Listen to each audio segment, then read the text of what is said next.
Hello everybody, happy Saturday, welcome to Digital Hammurabi. For those of you who are new, my name is Megan Lewis. I am going to mute my Explorer window because I just realized that I have YouTube up so I can keep track of the comments, and you are going to start hearing me twice, which is never exciting. But I am Megan, nice to see you all. I'm an Assyriologist. I'm on this channel with my husband, Joshua Bowen. Realize that I have YouTube up so I can keep track of the comments. Okay, is that me? Yes, it is me. I did it again. I'm just gonna. That was me. That was you. I had Safari open. No, that's fine. I think we both made the same mistake, but I think we are good now. Okay. Yes, I can't hear anything extra. It wouldn't be Digital Hammurabi without some kind of technical glitch. It is what we do, and it's why everyone loves us. But if you've seen any Digital Hammurabi anywhere else except on this channel, you've probably seen my husband, Dr. Josh. He does a lot of Hebrew Bible stuff, teaches Sumerian. But I am Megan, I am the other half of Digital Hammurabi, and today we are talking to Christian Casey, who is a PhD student in Egyptology at Brown University, and interestingly also has a master's in mathematics, which is not a combination I see very often. So I'm going to switch over to Christian and ask him to give a brief introduction and tell us all what his research interests are. Hi, everyone. That's correct. I'm a PhD student candidate at this point in Egyptology. I've been working on a master's in applied math because a lot of my research is focused on language, and specifically it's focused on using computational techniques to try to learn more than we know now about the sounds of Egyptian language. But I got really interested in it about a year, and I've been like a side project for a while now, so I think that's what we'll be talking about today. Yes. Is that Megan? Yeah, so I saw Christian present a paper at ASOR, the American School of Oriental Research conference in November, and it was really interesting and really fun, and his paper was on Assassin's Creed Origins and their use of Egyptian history in the game, which just, it looks amazing. I actually haven't played it yet because I'm a PhD student with 3 children, which doesn't leave an awful lot of time, much as I wish it did, because I genuinely miss gaming. But that's something for after the PhD is finished. But we're all going to get a taster with Christian, because he is going to tell us about how the game uses Egyptian history, how accurate it is, some of his favorite bits. So if you have questions, put them in the side chat. Either I'll get them or Josh will send them through to me. So we will get started without any further ado. Christian, I sent some questions to Christian before we started today, so I'm just going to jump in with those, and then we'll talk and just see what happens. But I wanted to ask, to begin with, what are your favorite Egyptian features in the game? So there's a few things that I really like, and I think they did well. So I guess I can go straight to the photos, because that kind of... Yeah, sure. That explains this. So I'll do screen sharing. Is that visible? Hopefully. And I just took a few photos, or I selected some of my screenshots to show. So this first one is from inside a temple, and I don't remember exactly where it is. I think it's in Upper Egypt somewhere.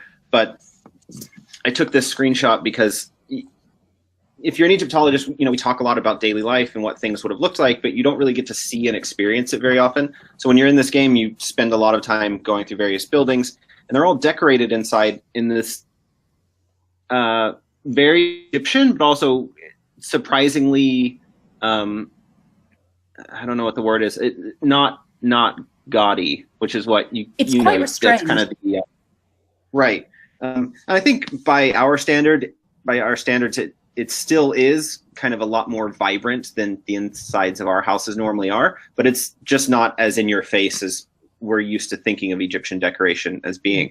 So I thought that was really interesting to kind of imagine a world where these sorts of motifs were common, they were everywhere, but they also weren't completely over the top because, people lived in these places, as opposed to, say, temples where the goal would be to just get as much stuff in there as possible. In your home, you kind of don't want that. So I have a couple of from a house, I believe it's in Siwa, and you can see that they used the same sort of decorative motif, but then there's some kind of subtle differences. And then this is a temple in Alexandria, and you can see that it's a Greek temple. It kind of has the, oh gosh, I don't remember what those things are called, but the series of columns in the style of Athena. Caryatids. Yes, I will trust that that's correct. Someone correct me if I'm wrong. I did classics in high school and then a bit in college. I think they're called caryatids, but I'm very happy to be corrected on that. Yeah, I would be too, because that sounds correct. I don't really remember exactly. But I think the thing I loved most about these is you can see that they're painted in sort of vibrant colors. If they painted them, that's very cool. And I believe that these would have been painted in real life also, but then the makers of this game took it a step further, and they, like, the blue is more faded than the red because blue fades more quickly in sunlight. So instead of being, if you've seen before these images that people make where they take a classical statue and just kind of put bright flat colors onto it, and they're sort of shocking at first, but they're supposed to be more realistic. Mm-hmm. I think Ubisoft did a really good job of taking that idea and then taking it a step further and sort of assuming that, well, if they were painted and they sat outside in the sun all day, they also would have been sun faded and not quite as vibrant as they would have looked when they were freshly painted. That's fantastic. Yeah, it adds an element of realism that you wouldn't even really think of. You know, you're walking around in this world, and not only are the statues painted as they would have been, but they're also faded by the sun, you know, as they also would have been. So what else do I have here? I got a few daily life scenes that I really liked. So this is a boat procession at or near Karnak Temple in Thebes, and this was a yearly occasion where they would take the god from the temple and put the statue of the god, so like a golden god statue, they would put it in a shrine on top of a boat or a sort of model of a boat, and then carry that boat through the streets and then put it on a larger boat and go across to, you know, the Dar al-Bahri and all the things on the west bank of the Nile in Thebes. And then they did a big circuit and came back to Karnak Temple. So not something you would have seen every day, but certainly something that you would have been aware of. Mm-hmm. And I think they did a good job of capturing that. There's a few other things. Music, I thought they did a good job with that too, because it's, you know, all the texts we have are silent, all of the images that we have are silent, but of course Egyptians were fond of music, and they would have been making music on any given day, and that would have been part of the experience. So just seeing it kind of casually thrown into the game adds an element of realism that, again, you wouldn't really think of if it were missing, but once it's there, you appreciate it. Yeah. And then this is probably my favorite thing about the game. So I call this farming, for lack of a better term. But what it really shows is that the part of Egypt that people live in, the Nile Valley, is not a desert.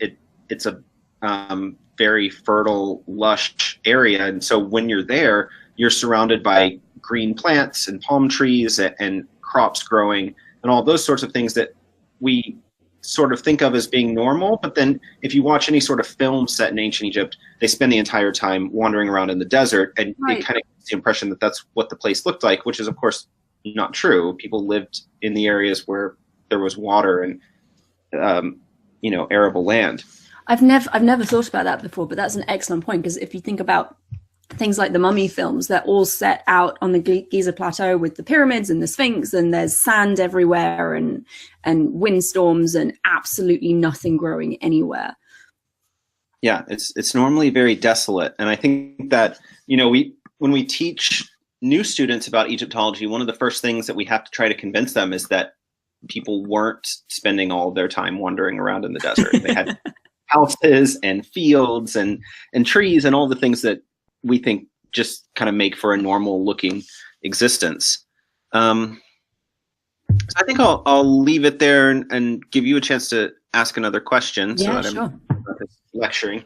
Yeah, so it's a few really great things. No, and it's absolutely fascinating. And I was going to ask, when you were talking about the the decoration inside the houses, whether you have the research done in Egypt as you do with the classical sculpture and classical temples that suggests that Egyptian temples would have been similarly decorated and similarly painted, and that this image we have of them as everything being sort of flat stone is actually quite unrealistic. I think it's unrealistic in the sense that if you were to look at any sort of grand public building in the United States, so for example, I'm looking at some sort of courthouse with Ionic columns and lion friezes and all these things, in what appears to be white marble just across the street in front of me. Our houses don't really look like that, and you can find sort of similarities. Certain architectural elements are popular. You might find smaller Ionic columns in a person's house, but the sort of the solidness and the grandeur of a public building isn't necessarily reflected in someone's house. And in Egypt, we know for sure that temples were made out of stone and houses were made out of mud brick. And there's kind of a notion that mud brick is an inferior building material. It's certainly less permanent, but it can be equally beautiful, and it can kind of be differently beautiful. So instead of having these hard stone walls where every single inch is covered in some kind of Egyptian art, and then they're brightly painted, you would expect to have plastered interior walls just as we have now. And, it's certainly less decoration because the average person doesn't have the time to decorate every surface of their house. Yeah. So I think an Egyptian house would have looked a lot more familiar to us than we sort of initially expect. Mm-hmm. Fantastic, thank you. So one of the other questions, and I'm going to ask these at the same time because I suspect they're related. How much do you feel Ubisoft got right about the ancient world, and if there are any glaring errors that you found? So there aren't that many glaring errors. There are quite a few little things that aren't quite right, and I honestly at this point I don't even really remember them, because my philosophy on this is that making this world available to people is so much more important than nitpicking the little things that they got wrong, that I kind of just skipped over most of those in my talk. And by this point, it's been about a year, I've just forgotten all of them. The one big thing that I think could have been done better is language. So the game is set in, I think, 59 BC. During the reign of Cleopatra the Great and Ptolemy the 13th, and so we have a good idea of what the language would have been like. This was after all of the major vowel shifts and other phonetic changes that happened between late Egyptian and Coptic. So we can reasonably guess that the language they would have spoken would have sounded very much like Coptic. What Ubisoft did with the language is to basically use Middle Egyptian, which is 2,000 years earlier than the time period of the game, and then they just pronounce everything using the Egyptological pronunciation. So in the hieroglyphic script, we don't have any vowels written down, and we generally don't pronounce things as though they were Coptic, because if we're dealing with something much earlier, we don't really know whether there's enough similarity for that to be valid. So what we normally do is just take the consonants as they're written and just add E vowels in between. So for example, the Coptic word for to rest is hotep. And then in hieroglyphs, we just have like HTP, and we pronounce it hetep, just for convenience. So you'll often see names like, you'll see Amenhetep or Amunhotep, and one is kind of taking the Coptic pronunciation, and the other one is just filling in all the missing vowels with an eh sound. All of the people in Assassin's Creed speak that sort of Egyptological language, which every Egyptologist recognizes as being a fictional construct for convenience that no one ever would have really spoken. So I thought that was a strange choice, especially when we're dealing with a historic time period where we do know the language, and we actually, I mean, Coptic could easily be used as a spoken language, and was until pretty recently. So I don't don't really understand that choice. I did ask them if they would send me the scripts that they used so that I could put them into Coptic instead. And I even suggested that maybe we could like make a resource pack where everything is actually in Coptic. And they were like, no, we're not doing that. No, this is a business. And I understand why they felt that way. I think that's a reasonable response, but I figured it was worth a shot. It's worth asking. Yeah. So yeah, that's the one thing. And because I specialize in language and specifically in identifying the pronunciation of this language that there's so much uncertainty about, to me, it was really frustrating that here's this case where we have a great deal of certainty and we didn't kind of take advantage. It wasn't there. Yeah. That's unfortunate. Yeah. But, you know. But you do think that generally speaking, the Ubisoft did a good job at recreating as much of the ancient world as they could, as accurately as they could. I do. Yeah. And I think the value of that really can't be overstated. So I've been reading Jamie Madigan's Getting Gamers, and it's a book all about the psychology of video games. I think I just finished the chapter where he talks about what's it called? Immersion or spatial presence. And it's this idea that when you play a video game, you're sort of mentally in that place and you form a mental map of the game world and you interact as though you're actually standing in that world. For a reconstruction of the ancient world, that's very powerful because instead of just trying to imagine all of these places, once you play a game like this, you feel like you've visited them. So even if it's not perfectly accurate, the experience of having visited that place is really powerful. And I think it's informative in some subtle ways. So the way that I always like to talk about, because I really love these questions about ancient economics and markets and those sorts of things. In the Assassin's Creed world, you have to buy and sell things. There are markets. There are things you need that you have to obtain in some way. You can obtain resources. Let's say you need a lion's pelt for whatever reason. You can go hunt lions, collect the pelt, and then go into a town and sell that to someone. And it's really obvious when you do it in the game. But then sort of after playing it, I guess I connected the dots and realized that I've kind of always been taught that there was no commodities market in ancient Egypt. So I dug into that a little bit more and found out that it comes from this economist, I suppose, historian from the mid-20th century named Karl Polanyi, who was like a diehard socialist and was convinced that capitalism was a recent invention and that there had never been any markets in the ancient world. I think I've read the same thing. What's that? I think I've read the same thing because we had a similar, like we've got similar evidence in Mesopotamia for like the commercial capitalism that is like very real and very obvious, and you can track it through personal letters and economic texts. Sure. And I remember reading, I think also Polanyi, kind of trying to refute this and failing quite substantially. Yeah, but it's weird how it caught on.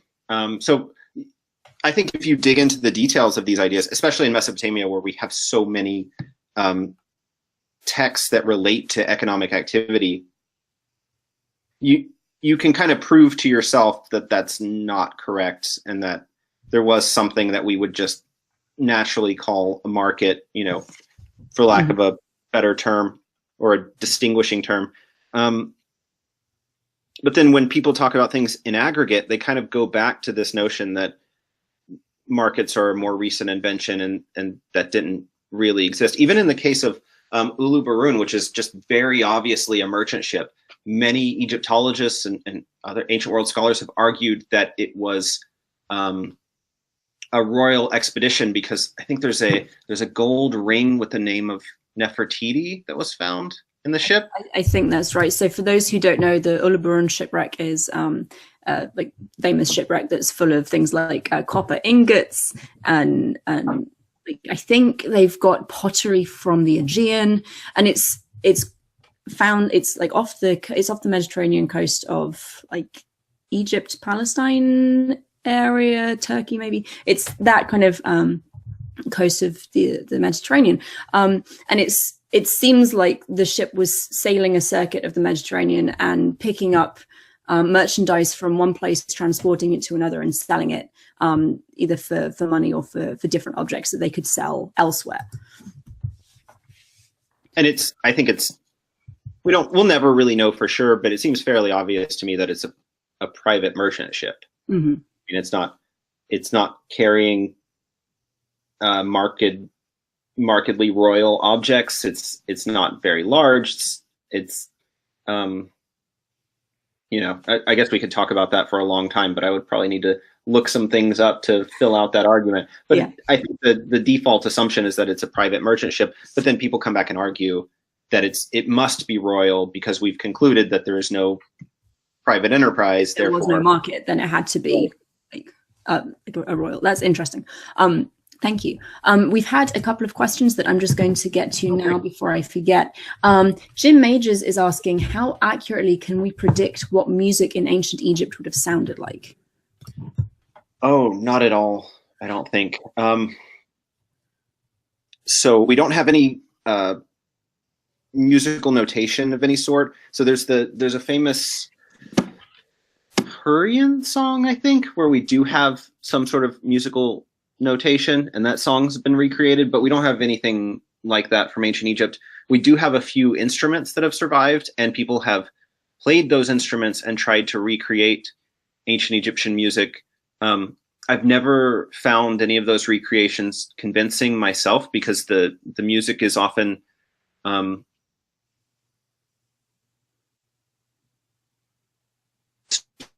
simple. I feel like you spend any time in a rural area where they have only analog instruments that they play themselves and in the way that they've passed down for centuries. The music is normally very, very rich and complex. Mm-hmm. And I don't think we've recreated anything like that for ancient Egypt. But I think if we're being reasonable, we should probably assume that they did have rich, fast-moving, complex melodies, and we just don't have any record of them. I think probably the closest thing, if you want to see something that looks like ancient Egyptian music, would be to look at Coptic hymns, and specifically the hymns where they involve instruments. So I think the fourth hos, that's HOS, which means song. There's a part in there about like making music with instruments, and when they sing that hymn in a church setting, they normally involve instruments as well. And the instruments follow the rhythm of the Coptic language, just as music normally does. I think that's probably a good window into what Egyptian music would have sounded like, but it's not perfect, and it's really the best we've got. Excellent, thank you. And NQ5 said that he would like to know what basic shape the homes took. Basic shape.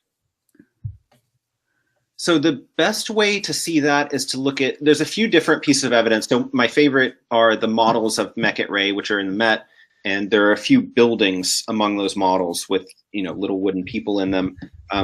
That gives you a good sense of what buildings and houses would have looked like. One of them is a house with a courtyard and a columned portico and a sort of pool in the middle, trees and everything. So that gives you a good sense of what a more elegant house with courtyards and things would have looked like. There are these things called soul houses, which were stored in tombs, and they're little clay models of houses, and they normally have a sort of tray on top with a spout. And the idea is that you pour some sort of liquid, probably water, onto the top of this house, and that creates a blessing. But they're clearly modeled on actual houses, so that gives you some sense of what they would have looked like. And then there are various images. I think the Palestrina mosaic is probably the best source for us because it depicts houses in a sort of Roman art style that we're used to seeing and that we're used to sort of connecting to real life. So if you look at the Palestrina mosaic, you'll see various Egyptian buildings, and you can kind of from that easily extrapolate what it would have looked like in real life. And then there's places like Siwa is my personal favorite, where there are still buildings that were built who knows how long ago in the same style that they've been using for thousands of years, and those look like depictions of ancient Egyptian houses. So that can kind of give you a sense of what they would have been like. Excellent, thank you very much. So I've got like 2 more questions, and then we can just really talk about whatever you want. So something that has come up in conversations I've had with other people, like, can video games be used for teaching ancient history? Should they be, and how successful do you think they can be in a, not necessarily a classroom environment, but in a teaching educational environment? I think they can be used very effectively. So the Discovery Tour in Assassin's Creed certainly could be used, even probably in a classroom setting. I think it would be a little odd in a graduate seminar, but might be very appropriate if I were to visit, a high school and give a presentation about ancient Egypt. I would be very comfortable using the Discovery Tour. I kind of wonder, well, those things are all very useful, but I think the most useful sort of didactic component of the game is the way that it immerses you in ancient Egypt when you're doing in-game activities like trying to complete quests. So I don't really have this explanation fully worked out, so it's a little ad hoc here. But when you're in the game and you're trying to complete a quest, you're much more focused on the thing that you're doing than you are on the environment or the decorations on the buildings or whatever.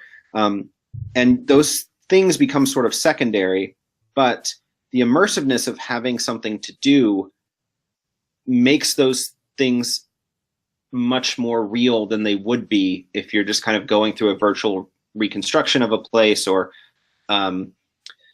listening to a narrator describe things as you just stare at various objects. We don't really spend any time in our normal lives doing that, so it always feels a little disconnected. I think the way that games can be most effective is actually by just giving you something fun to do and letting you run around in this world, because then you're learning without really feeling like you're listening to a lecture or something.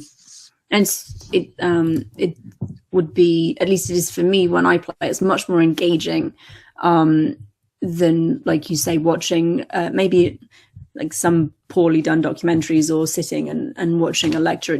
It's more engaging, it's more realistic if you're completing a task within a specific environment. I feel like I take a lot more in than I would do if I was just passively watching something.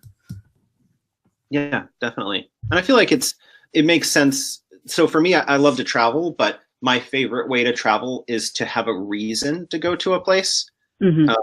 Especially if I'm traveling for research purposes.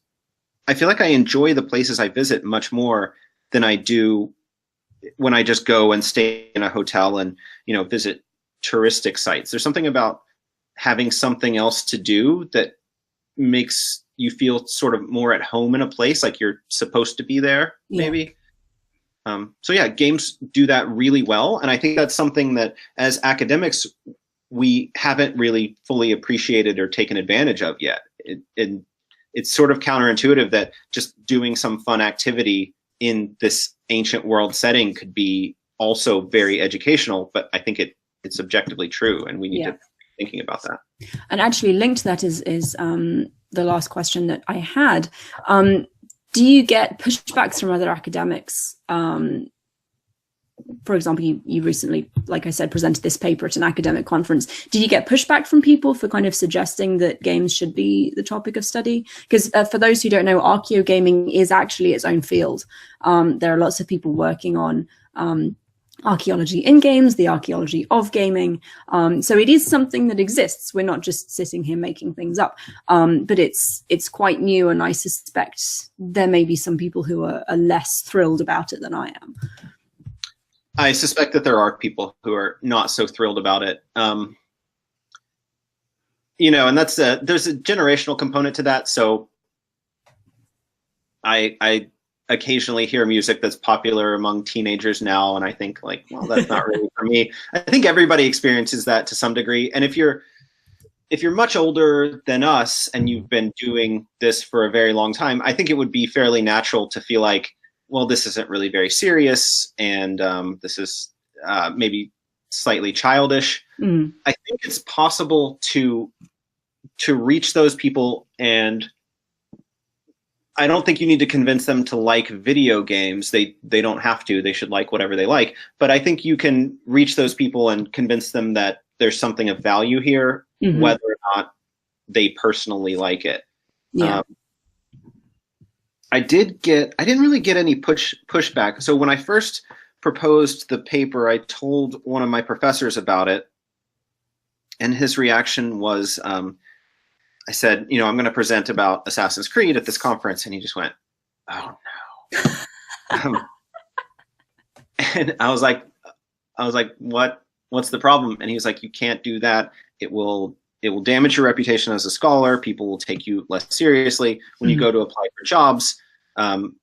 You won't be taken as seriously, and that can hurt your chances of getting an academic job." And I actually thought he was right. I agreed with him. I thought he made a very good point, and I hadn't thought much about it because it was just something I wanted to talk about. Is there a baby coming? Oh yes. Where is his? Didn't you have like? He did. He has a new helmet. He outgrew the last one. When Christian met Oliver at ASOR, he had his helmet with Akkadian sleep incantation on it that he has since outgrown. So we have a plain white helmet. But yes, he's supposed to. If he was being obedient, he'd nap for the whole of the interview. But he's decided that he should come and join the fun. So he's going to sit here with me. While we keep talking. I had another question. What was I talking about? Oh yeah, so about if you had pushback from other scholars for talking about games in an academic fashion. How were you received at ASOR? Because I very much enjoyed your presentation, and the room was packed for that session. It was impressive. The same thing happened at RC. The room was packed. People were clearly very interested. Multiple people told me that they loved the game themselves and were using it in their classroom or trying to find ways to use it in their classroom. So the reception was remarkably positive, much more than I expected. And of course, this conversation with the professor made me very nervous because I thought he was probably correct. And I even considered whether I should pull the paper. And I talked to a bunch of my friends, and their reaction was, I had one friend, also an academic, but his reaction was, do it anyway, see what happens. I was like, yeah, all right. And then it was received very positively, and I didn't really get any negative reactions. I think the people who, surely there are people out there who think it's kind of a waste of time or not really serious academic work, but I think they just sort of politely kept that. And look at the people who like these things, which is people to do. Excellent. Actually, you mentioned the Discovery Tour, and I suspect we have some people watching who haven't actually played the game. So can you explain a little about what the Discovery Tour is? And I think you spoke to Ubisoft about it. So maybe what it is and how it was created.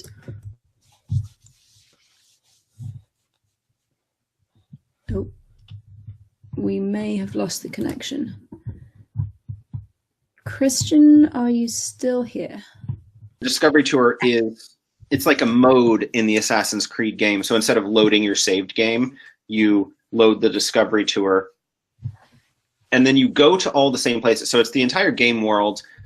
It's still an open world. You can go anywhere, but you select a tour, and then there are waypoints along that tour, and you just move from one waypoint to another, and then there's a narrator who comes and tells you about something that you can see from that point. And then there's, in every single waypoint, there's a museum object of some sort or a work of art, and then a description of it and a citation. So which museum it's in, what it's called, normally the accession number and everything. Mm-hmm. It is a much more academic version of the same world. Sorry, I'm going to mute him. Oh, he's fine. And so I can definitely see that being useful for teaching purposes. And I assume that Ubisoft had an Egyptologist on staff for the creation of the game, rather than just doing their own research. They did, and I should have looked up her name before doing this because I'm just drawing a blank right now. What is her name? Shoot, that. Huh. Well, I do that all the time. I know, and it's really bad with names. It will be a name that I've heard and used 100 times, and then it's just randomly not there. And then 5 minutes after we hang up, you'll think, "Oh, no. I remember it," and then it's too late. It's too late.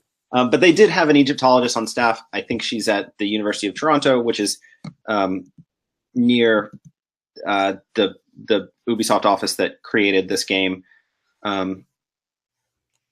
And I think she did an absolutely wonderful job. The corrections that I would have after having gone through all these things are the sort of minor nitpicks that any of my work would have in it as well. I think it's really of the highest quality. And I have no complaints, except the language. I would have liked the language. I kind of wish they had just asked me to do the language, because I would have done it. I'm very, very cheap, and I would have loved to have done that. But oh well, that's my one complaint. But I think she did a very good job. Next time, I'm waiting for them to do one set in Mesopotamia, because having that kind of my wife, because that's her big soapbox. Oh, I would love it. I would just love it. I think for the same reasons that you love Odyssey Origins. Like you don't get to walk around these places anymore because obviously they don't exist. And even the best reconstructions filmed for documentaries or for university museum exhibitions, they're not immersive. It doesn't really give you the experience of being there. And I think playing a computer game set in Mesopotamia would be pretty cool. I'd enjoy that. It would be I would enjoy it a lot too, because I have always felt that I don't know enough about Mesopotamia. So, I've taken a few courses as part of my PhD program. It doesn't stick with me as well as Egyptian stuff does. And I think that's just a matter of, where my interests lie. But I would love to know more about that world, and I think an Assassin's Creed game set in Mesopotamia is the best possible way for me to learn about it. Yeah. So yeah. And there are so many possibilities. There are. I really would like to see like an ancient Israel component and like the resistance to like the Assyrian and Babylonian invasions of the Levant. I think there's really a lot there, and I think it would resonate with a lot of people, because especially if you grew up in a Christian household, you grew up hearing all these stories and seeing them in sort of watercolors and books in Sunday school, and they never really have felt real to me, but I was fascinated with them when I was a kid. Yeah, that would be interesting. I would enjoy that.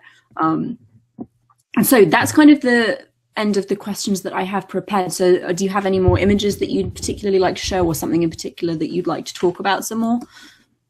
Well, let's. I'll do a screen share. Oh, whoops. And look at the photos. I think there were a few more things that I was going to talk about.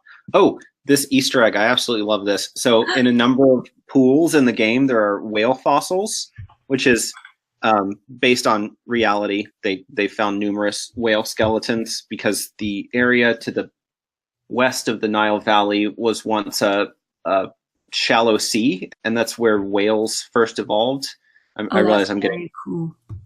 I'm getting kind of out of my area of expertise here pretty dramatically, but I've read various news stories about finding these early whale skeletons where they're sort of intermediates between the sort of the hooved wolf-like creature that whales evolved from and the ocean hunting creatures that whales are now.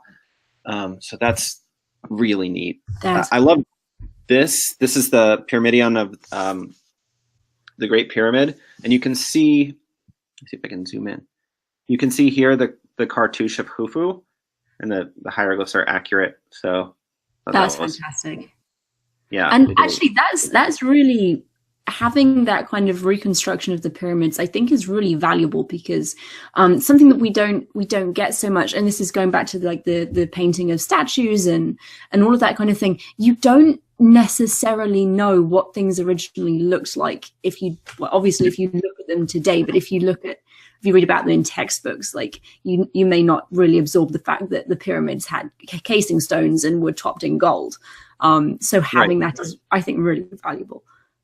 I think so too. I think it gives you a much better sense of why these things were worth building. Because if you look at the pyramids now, I mean, of course, they're amazing and huge and very interesting, but it's very easy to wonder, why in the world would anyone build this big pile of stones? Yeah. And then it's easy to imagine all sorts of absurd explanations for why they did it. Grain silos or alien landing pads or whatever they might be. But then when you see them with their stones and the gold top, you realize that this thing is just, it's beautiful. It's aesthetically pleasing. It's awe-inspiring. The man who built it must be a very powerful king to have created this thing. So you can understand their function much better if you can visualize them.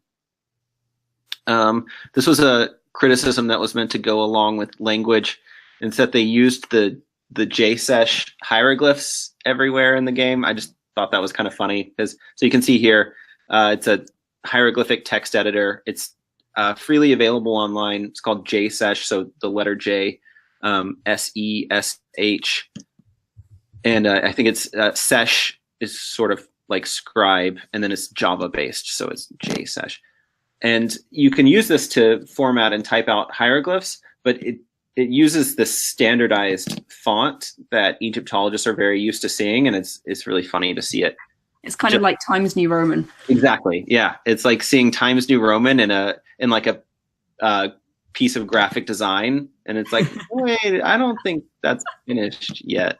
And then I'll just the last thing I'll show is cats. So there are cats everywhere. You can pet them and befriend them. You can't kill them, just like you can't kill innocent people. That will cause you to, desynchronize, basically dying in Assassin's Creed. But there's a bunch of Egyptian mouse. Really cool. It's a native Egyptian breed of cat. It's the only cat where its spots are also reflected on its skin. So that, that coloring pattern is also on the skin underneath the fur. And they're called mouse because that's related to the Egyptian word for cat, which in Coptic is emu, and then was probably something like Mao in earlier stages of Egyptian. So that's awesome. They call cats meows. I'm a fan of any game that puts cats front and center. I think that's fantastic. So if you have questions for Christian, now is the time to get them in. We'll probably go another 10 minutes maybe. So if you have questions, put them in the side chat and we will relay them. Milwaukee Atheists is saying, what are the best books or scholars to read when learning about coffin texts? There's a few different things. I think Faulkner has a collection of the coffin texts. The easiest way for me to answer this is just to look at my library real quick. Yeah, sure. So my advisor, Allen, James Allen, wrote a translation of the coffin texts, which is, I think it's good, of course. Let's see what else I have here. I personally don't free to download everyone from the University of Chicago website. So I'm going to put that link in the description box and in the side chat. So if you feel like reading it, you can just download it and take a look. Yeah, it's freely available online. I think the is it Faulkner? I didn't label my file with the author's name, so I don't remember exactly who wrote it. But there's a collection of the coffin texts, and let me go back and share my screen real quick just to show you what this looks like.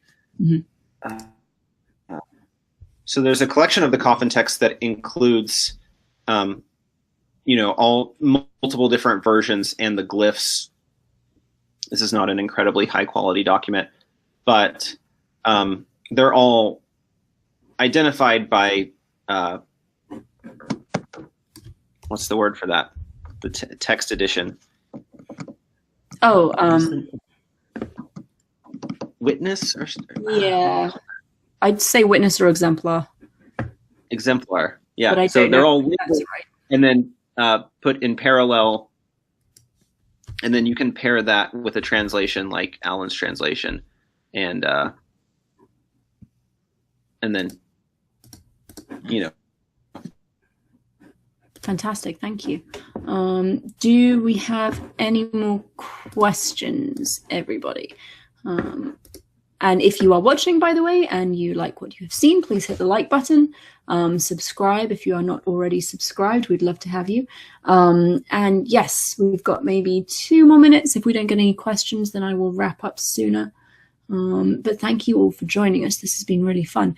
And I should say now, one of the things that I'm trying to organize, it may not happen this year because I do need to graduate, which involves finishing my dissertation.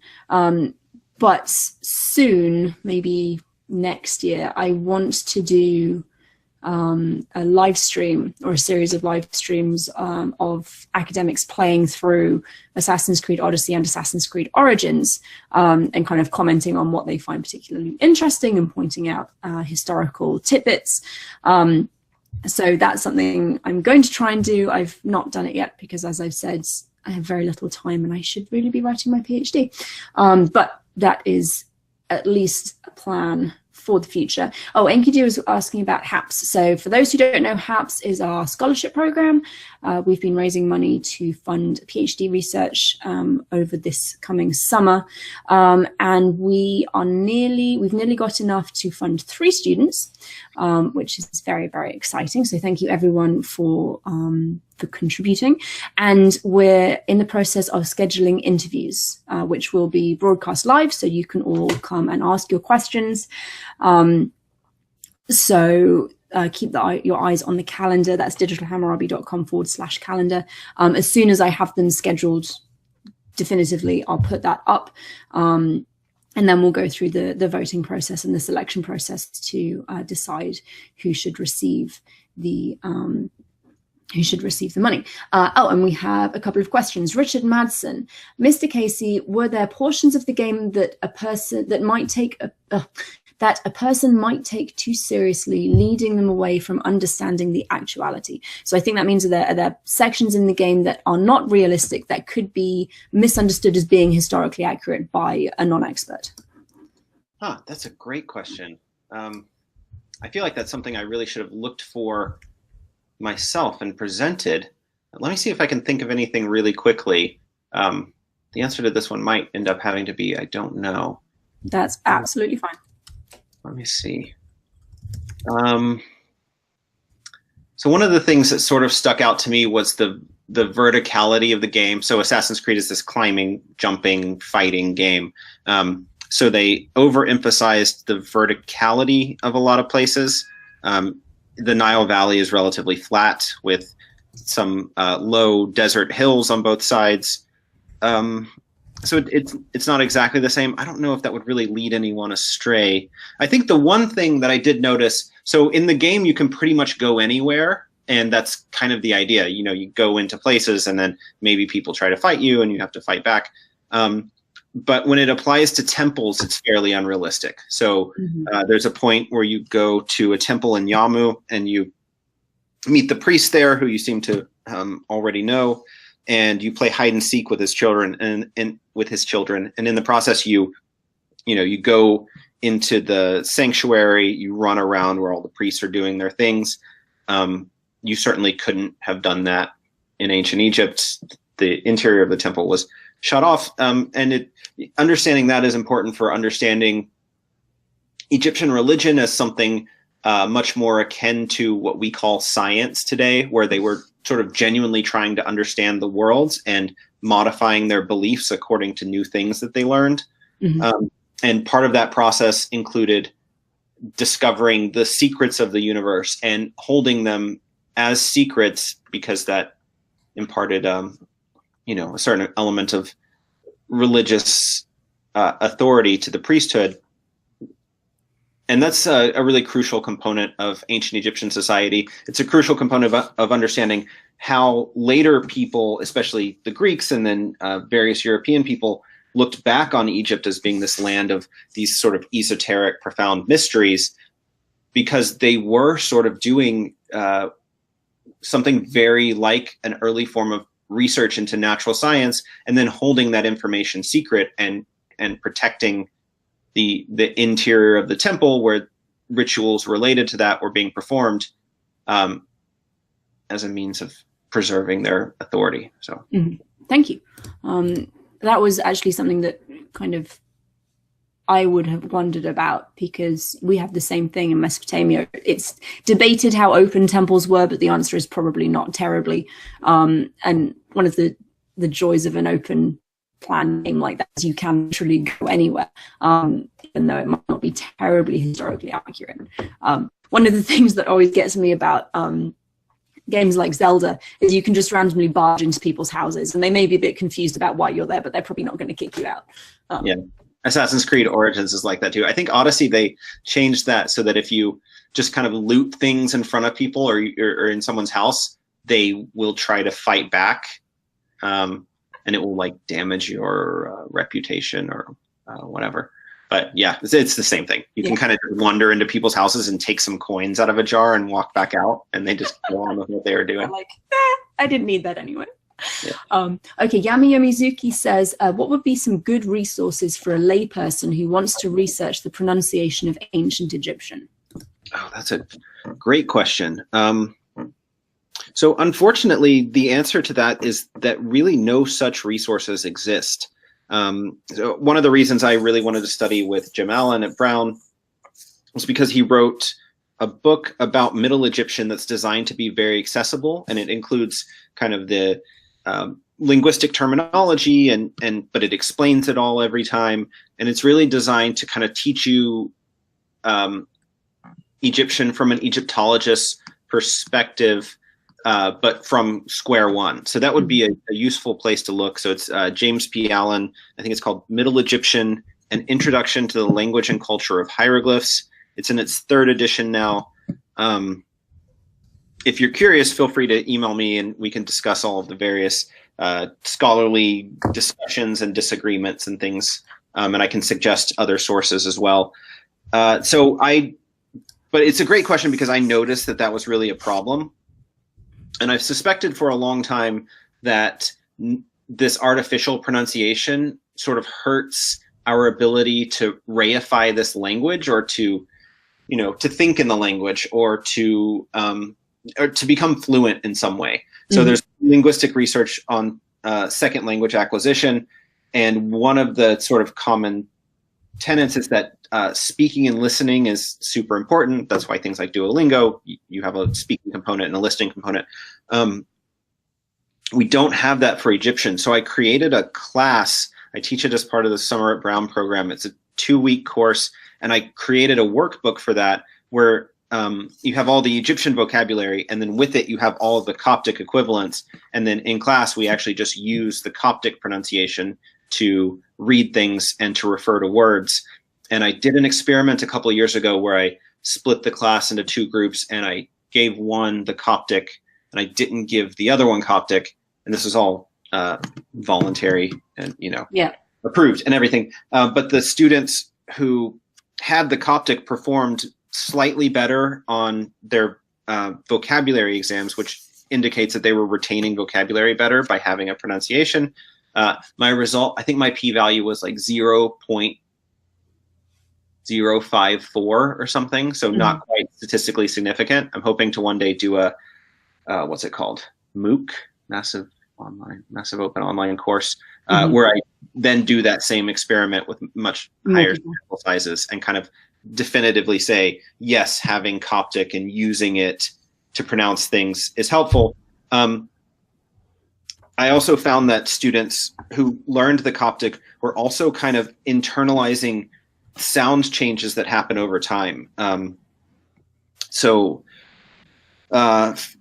For example, there are a number of consonants in Egyptian that sort of moved slightly in between late Egyptian and Coptic. So when you see the written version in Egyptian, it's like seeing the word being spelt slightly differently than the Coptic version. And students were very good at sort of just intuiting what happened. So a sound that was more like cha eventually becomes more like ta or something like that. It's all very intuitive, but it's very hard to teach if you just explain a bunch of phonetic rules. It's much easier if you just see a lot of examples and kind of intuit it yourself. That the workbook for that class is freely available as a PDF on my website. You're welcome to go download it. And then you're also welcome to email me with questions and if you need help working through it. And I think that's thank you. I'll put the link to that in the description. If anyone is interested, check down there. And then you can get in touch with Christian through his website. We have one more question. Garrett Murdoch, many of the pyramids require you to do a lot of climbing, vaulting, and navigating within origins. Is this accurate to the size of the inside of the pyramids? No. So in the Great Pyramid is the perfect example. So there's a French architect who came up with a hypothesis for the building of the pyramid. I think his name is Jean-Pierre Houdin. I would have to double check it, or I would just like to double check it because I like to say things that are correct, but memory doesn't always allow you to do that. Anyway, so he has this hypothesis that the pyramid was built using an internal spiral ramp. So basically they built this big, spiral pyramid shape and used that spiral ramp to put all the stones on top and then added the casing stones and covered the spiral ramp on the way down and made a pyramid shape. There's some compelling sort of circumstantial evidence for that hypothesis. It might end up being correct. We don't really know. But Ubisoft decided that they preferred that hypothesis primarily because it allowed them to add interior corridors and chambers that are not known to exist. So when you're going around inside the pyramid, you're actually going around in a sort of hypothetical internal structure that doesn't actually exist. Okay, that's interesting. So Richard, that's another thing that might be misleading for non-specialists playing the game. That's very interesting. Yeah, definitely. Well, lovely. We have no more questions, and I don't have any more questions. But thank you so much for joining this. This is really interesting. And hopefully, as and when I get my act together, we can do a live stream, a gaming live stream. Again, after the dissertation is complete, because I think I will go insane if I don't graduate soon. I can relate to that. Thank you, everybody, for joining me and for your lovely questions for Christian. I saw a question. We don't have a book club tonight. I think we're planning on doing our 6,000 live stream celebration tomorrow. I'm not sure what time. I'll put something up as soon as we work that out. But Josh and Skylar are doing a couple of live streams tonight. I think there's one on Skylar's show and then one on Digital Fiction. So Josh is otherwise engaged, and I am going to put a desk together, which is always exciting. I'm a fan of flat pack furniture. So thank you all again. Thank you, Christian. And we will see you all soon.